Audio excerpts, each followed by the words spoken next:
Hi everyone. So don't let a suit fool you, because I'm gonna leave for court to contest a speeding ticket.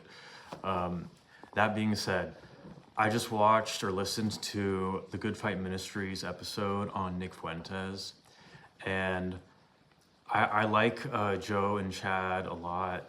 I don't really think that they're as far along as they think they are, and I just mean that because they think that keeping God's commandments is sinful, and then they, worship Jews, hyperbolically speaking.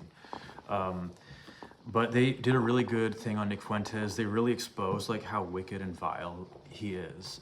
And some of you might be surprised that I say that, because I can be kind of like ironic and have kind of a similar type of humor almost, but I think a lot more polished.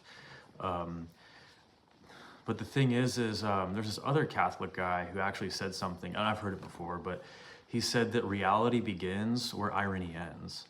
And Nick Fuentes, if you watch the Good Fight Ministries video, he actually says that he uses irony as a cloak so that he can blur the lines on what his beliefs are. And so I think it's really good they exposed like the deception of Nick Fuentes.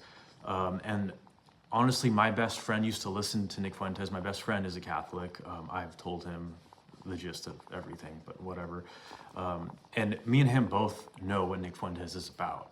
He's a controlled op, basically, to rally support, against Israel, basically. But here's where Joe and Chad show their immaturity is they actually believe that those Turkic Eastern Europeans in the Levant right now are actually Semitic.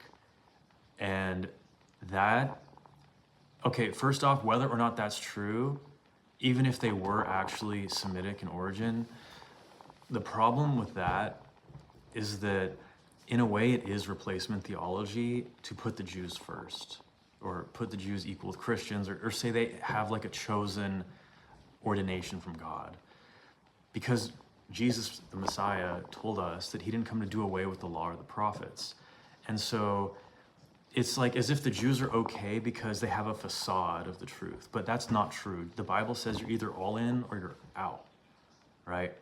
And this is the other end of the deception. One deception is to attack Israel, the other is to defend it, right? And so people are going to see that they're betrayed, and then when the fake Antichrist, this is my opinions now, when the fake Antichrist attacks Israel, he's defeated by someone who people think is Jesus. Basically, they start to worship him, but he's actually the Antichrist.